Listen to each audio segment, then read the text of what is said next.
أعوذ بالله من الشيطان الرجيم بسم الله الرحمن الرحيم الحمد لله رب العالمين الرحمن الرحيم مالك يوم الدين إياك نعبد وإياك نستعين صدق الله العظيم۔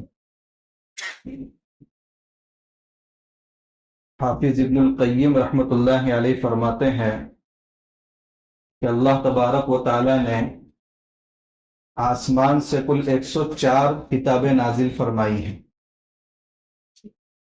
اور ان 104 کتابوں کا پورا نچوڑ اور خلاصہ اللہ تعالیٰ نے 3 کتابوں میں رکھ دیا ہے، تورات، زبور، انجیل۔ اور ان 3 کتابوں کا خلاصہ اللہ تعالیٰ نے ایک کتاب میں رکھ دیا ہے، وہ ہے القرآن، الفرقان، الکتاب، الذکر، جس کو ہم قرآن مجید کہتے ہیں۔ اور یہ پورے قرآن کا خلاصہ اللہ تبارک و تعالیٰ نے سورہ فاتحہ میں رکھ دیا ہے۔ اگر 30 پاروں کو آپ سکڑنا چاہیں گے تو سورہ فاتحہ بنتی ہے، اور سورہ فاتحہ کو آپ پھیلائیں گے تو 30 پارے سامنے کھل کر کے آتے ہیں۔ تو پورے قرآن کا دیباچہ اور خلاصہ سورہ فاتحہ ہے، اور پوری سورہ فاتحہ کا خلاصہ اللہ تعالیٰ نے ایک آیت کے اندر بیان فرما دیا ہے۔ وہ آیت ہے ایاک نعبد و ایاک نستعین، ہم آپ ہی کی عبادت کرتے ہیں اور آپ ہی سے مدد طلب کرتے ہیں۔ کہ حافظ ابن القیم رحمۃ اللہ علیہ کا قول تھا۔ ایک بہت بڑے مفسر قرآن گزرے ہیں، حضرت مولانا احمد علی لاہوری رحمۃ اللہ علیہ، سکھ گھرانے سے ان کا تعلق تھا، اور یہ مسلمان ہو گئے تھے، دارالعلوم دیوبند میں پڑھنے کے لیے آئے تھے۔ حضرت شیخ الہند رحمۃ اللہ علیہ کے شاگرد تھے، آگے پیچھے کوئی پرسان حال نہیں تھا۔ وہ فرماتے ہیں، بعد میں اللہ نے مفسر قرآن بنایا، وہ فرماتے ہیں کہ میں ریلوے اسٹیشن پر کھڑا ہوں، ٹرین آ جائے، میرا ایک پاؤں ٹرین کے پائیدان پر ہو اور ایک پیر نیچے ہو، ٹرین چلنے کی تیاری میں ہو، اور کوئی شخص آ کر کے میرا ہاتھ پکڑے اور کہے پورے قرآن کا خلاصہ سمجھاؤ، تو میں خلاصہ سمجھا کر ٹرین پر سوار ہو جاؤں۔ یعنی اتنی دیر میں پورا قرآن کا خلاصہ سمجھا سکتا ہوں۔ پوچھا گیا حضرت پورے قرآن کا خلاصہ 2 سیکنڈ میں؟ تو فرمایا ہاں، عبادت کے ذریعے اللہ کو راضی کر لو، اور حضور کی اتباع کے ذریعے حضور کو راضی کر لو، اور مخلوق کی خدمت کے ذریعے مخلوق کو راضی کر لو۔ یہ پورے قرآن کا خلاصہ ہے۔ یہ حضرت مولانا احمد علی لاہوری رحمۃ اللہ علیہ فرماتے ہیں۔ حافظ ابن القیم رحمۃ اللہ علیہ کا جو قول بیان کیا، وہ بات یہاں تک پہنچی کہ پوری سورہ فاتحہ کا خلاصہ ایاک نعبد و ایاک نستعین میں ہے۔ یعنی 2 باتیں، ایک اللہ کی عبادت اور ایک اللہ ہی سے مدد طلب کرنا۔ یہ مسلمانوں کے اسلاف کا شیوا تھا، عبادت بھی خوب تھی زندگیوں میں، اور اللہ سے مدد مانگ کر کے بڑے بڑے طوفانوں کو ختم کیا جاتا تھا۔ بے سہارا بے آسرا مسلمان گھروں سے نکلتے تھے اور فتح یاب ہو کر کے گھروں کو لوٹتے تھے۔ غزوہ بدر ہمارے سامنے ہے، پوری اسلامی تاریخ ہمارے اسلاف کے ہمارے سامنے ہے۔ لیکن آج ہم اپنی حالت کو دیکھیں تو عبادات میں بھی ہم سب سے پیچھے ہیں۔ عبادات میں بھی سب سے اہم عبادت نماز ہے، جس کے بارے میں میرے اور آپ کے آقا محمد رسول اللہ صلی اللہ علیہ وسلم نے فرمایا اول ما يحاسب به العبد يوم القیامہ الصلاۃ فإن صلحت صلح سائر عملی وإن فسدت فسد سائر عملی۔ کل قیامت کے دن عبادات میں سب سے پہلے نماز کا حساب ہوگا۔ آج مسلمان تمام عبادات کا نہیں، اول عبادت جس کا کل قیامت کے دن حساب ہونا ہے، اس کا اپنی زندگیوں میں جائزہ لے لے کہ یہ عبادت ہماری زندگی میں کتنی ہے۔ اگر آج آپ سروے کریں گے جمعہ کی نماز کا اور فجر کی نماز کا، یا عید کی نماز کا اور فجر کی نماز کا، 90% مسلمان آپ کو بے نمازی نظر آئیں گے۔ ہماری عبادت کا یہ حال ہے۔ اور اللہ سے مانگنا جو قرآن کریم کے خلاصے کی دوسری بات ہے، ونستعین کہ ہم اللہ ہی سے مدد طلب کرتے ہیں. ہم کتنا اللہ سے مانگتے ہیں. اللہ تعالیٰ خود شکایت بندوں سے کر رہے ہیں. علامہ اقبال کے اشعار میں خود اللہ تعالیٰ بندوں سے شکایت کر رہے ہیں. ہم تو مائل بکرم ہے کوئی سائل ہی نہیں. ہم تو مائل بکرم ہے. ارے نوازنے کو ہم ہر وقت تیار ہیں مگر ہمارے دربار میں آ کر کوئی مانگنے والا ہی نہیں ہے. ہم تو مائل بکرم ہے کوئی سائل ہی نہیں. راہ دکھائے کسے کوئی راہ روے منزل ہی نہیں. کوئی جنت کا راستہ ہم سے مانگتا ہی نہیں تو ہم اس کو راستہ دکھائیں.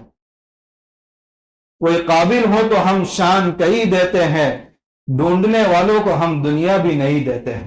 یعنی ہم زندگیاں بدلنے کے لیے تیار ہیں مگر کوئی ندامت کے آنسو ہمارے سامنے گرا کر تو دکھائے. آگے علامہ اقبال فرماتے ہیں کس قدر تم پہ غیرہ صبح کی بیداری ہے. یعنی صبح فجر میں اٹھنا تمہارے لیے کتنا گیرا اور مشکل ہے. کس قدر تم پہ گرا صبح کی بیداری ہے. ہم سے کب پیار ہے ہاں تمہیں نیند پیاری ہے. کتنا زبردست اللہ تعالیٰ کا بندوں سے شکوہ ہے. کس قدر تم پہ صبح کی بیداری گرا ہے. ہم سے کب پیار ہے ہاں تمہیں نیند پیاری ہے. طبع آزاد پہ قید رمضان باری ہے.